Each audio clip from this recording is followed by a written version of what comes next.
Yung araw na nga, napansin ko nga itong puso ng saging. At napansin ko nga dito sa puso ng saging ay malapit na siyang masira. Kagaya ngayong February ay malapit na ang araw ng mga puso. At kaya naman di ako nagpatumpik-tumpik pa at ayan na pinino ko na ang puso ng saging. Kaya na nga ang gagawin nating luto dito ay lumpia at adobong puso ng saging. At kasunod nga dito ay hinugasan ko muna bago natin iboboil. At para hindi nasampot ang kananda. Kaya na nga ay nimekos-mekos ko na ang puso ng saging. Kung gaano niya nimekos-mekos ang aking puso ay dun ko din ginawa yung pagmemekos sa saging. Sa bunganay kaakuma, charot. Wala nga sa aking isipan na iluluto ko itong puso ng saging pero sayang kasi. Abay, sinalang ko na nga ang ating puso ng saging. Kaya nga habang hinihintay ko ang pagkulo ng puso ng saging natin ay hinanda ko na itong mga pangmekos-mekos natin. Abay, kumulo na nga ang ating puso ng saging at ito ay hiwain natin ng pino-pino. Bali, ang gagawin nating luto ay lumpia at adobo. Pasensya na po sa aking pagkuha ng mga video kasi naka-portrait at naka-landscape. Nakalimutan ko kasi na pang-vlog pala ito. Charot! Kaya na nga, ilalagay na natin ang ating langis. At kasunod na nga itong mga ginayat-gayat nating pang mekos-mekos. At so ayan nga ay nimekos-mekos ko nga hanggang sa namekos-mekos na. Uy, si Mekos! At kasunod na nga ay isusunod na natin ang puso na sinayang niya. Ay, sinayang niya. Puso ng saging kaakuma. At hindi nga ako nagpatumpik-tumpik nga dyan at nimekos-mekos ko ng mga dapat kong nimekos-mekos. At isusunod na nga natin itong mga pampalasa. Gayon na nga ay sa mahabang pagmemekos-mekos natin ay isasalang na natin. At kasunod na nga ay gagawa na naman tayo ng panglumpia na ang laman loob niya ay yung niluto nating puso ng saging ba. Abay, ang susunod natin ay ang pagprito ng ating mga lumpia.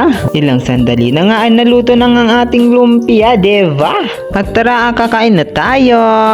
Abay, hindi na ako magpatumpik-tumpik na nga at samahan nyo na akong kakain din eh. Let's eat!